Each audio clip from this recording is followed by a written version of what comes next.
What's up guys, my name is Ace, and welcome back to another Battlefield 6 gun guide. In today's episode, we're going to be diving deep into the stats of the GRT-BC Carbine, and toward the end of the video, I'm going to be sharing a couple excellent attachment combinations to try out. And starting it off, as always, let's have a look at our raw power potential.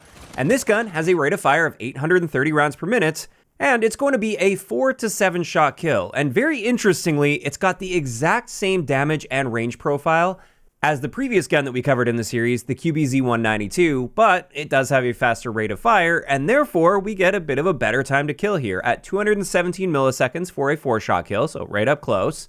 And that will increase up to 434 milliseconds when we get beyond 75 meters for a 7-shot kill. As for headshots, just like with most guns, in most ranges, it's going to require 3 headshots mixed in with body shots to reduce the number of shots to kill, unless you're using hollow point ammunition, in which case you now only need 2 headshots mixed in with body shots at any range to reduce the number of shots to kill. And speaking of ranges, here's our range comparison here. I think it's also interesting to just point out the time to kill differences between this gun and the QBZ-192 since they're so similar. Obviously, the GRT is killing a little bit faster, but it's not by a massive margin by any means. I mean, up close, we're looking at a 16 millisecond difference, which to be clear, in some gunfights, that 16 milliseconds is going to go a long way, but more often than not, in a game like Battlefield 6, many other factors are going to be far more important than that 16 millisecond difference. As for the next stat I want to look at here, this is muzzle velocity. And we are a bit below average for carbines in this department at 599 meters per second.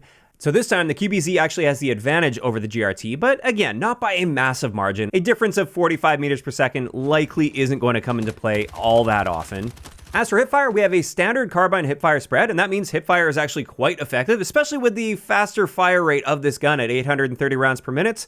That's going to be excellent for hip firing, and I actually highly recommend hip firing with this gun if you're in close quarter situations, because it is quite effective. Now, after that, let's talk recoil, and as you can see here, this gun does bounce around a little bit.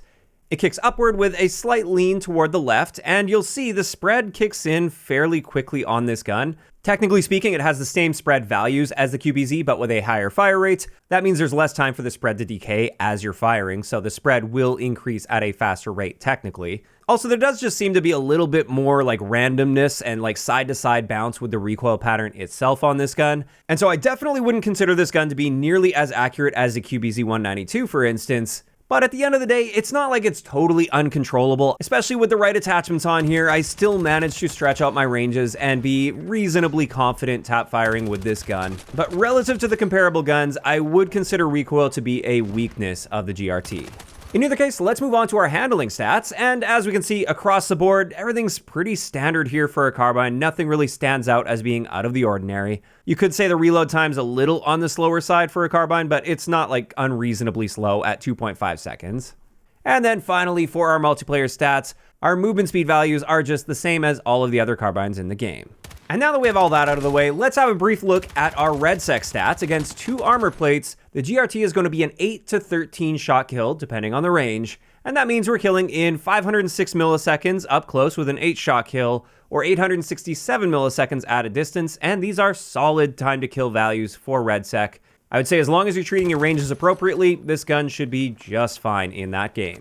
And there we have it. Now that we have all of that out of the way, let's get into a couple excellent attachment combinations I wanted to share for you guys. And I just wanted to give a reminder, since I have been seeing some pushback against some of my classes. As I said at the beginning of this series, these are just a couple options for how you can use the guns. They are not the only 2 options you can use. I also encourage you guys to make adjustments to better suit yourself and your playstyle if you choose. These are just some attachments that I put quite a bit of testing into to optimize for myself, and they do work quite well for me.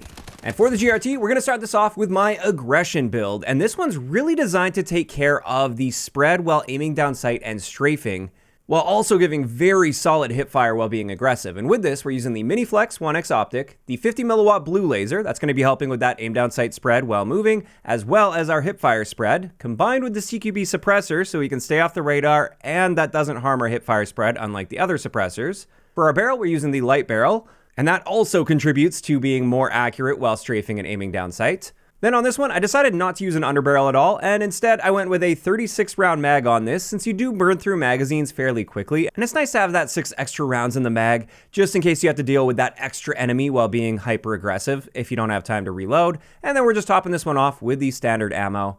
And with this, the recoil itself doesn't change from the base because we don't have any attachments on here that impact recoil. However, it is going to be much more accurate if you're moving while aiming down sight and shooting, so that just allows you to strafe in fights and be a bit more aggressive there. And then pair that with the fact that this is really good at hip firing, that makes for a super solid aggressive build. As for the next build I wanted to share, this one's designed much more for versatility, so I feel more confident stretching out my ranges if I need to, while still being solid up close. And with this, we're using the ROM 1.75 optic, the lightened suppressor, so we're staying off the radar, and this is going to be helping with recoil a bit. We've got the extended barrel this time, so we can squeeze out some muzzle velocity. That's going to help us stretch our ranges out more confidently. The 6H64 vertical underbarrel, that one's going to be helping with recoil quite nicely. Then for our magazine, we're just using the 30-round fast mag, and we're combining that with the mag catch, so we got a very noticeably faster reload time at 2.08 seconds. And then finally, we're just topping this one off with the standard ammo. And as you can see, the recoil is noticeably lower than the base recoil on this gun. And as I said, you get that extra muzzle velocity out of this. So this is going to help quite a bit if you want to stretch your ranges out. It takes care of that downside, which is recoil on this gun, and allows it to be a lot more versatile. And there we have it. That's going to wrap it up today's gun guide on the GRT-BC. And when it comes to my thoughts on this gun, I'll be honest, I personally lean a little bit more in the direction of the QBZ. It's a very similar gun, and while yes, the QBZ kills just a little slower, I just find that it's more consistent because it's more accurate, and therefore I generally feel more comfortable with the QBZ in my hands. In saying that though, I'm not calling the GRT a bad gun at all. It is quite good, you can be very aggressive with it, and if I'm right up close, sure, I would rather have a GRT than a QBZ, but I just find the QBZ is more versatile, and that's why I tend to lean in that direction. Now, of course, those are just my thoughts, and I'd love to hear what you guys think about this gun in those comments down below. And if you guys have missed any of the previous gun guides, I will leave a link to the playlist in the description of the video. If you enjoyed this one, a like rating is always appreciated. And don't forget to subscribe for more if you haven't already. I'll talk to you guys next time.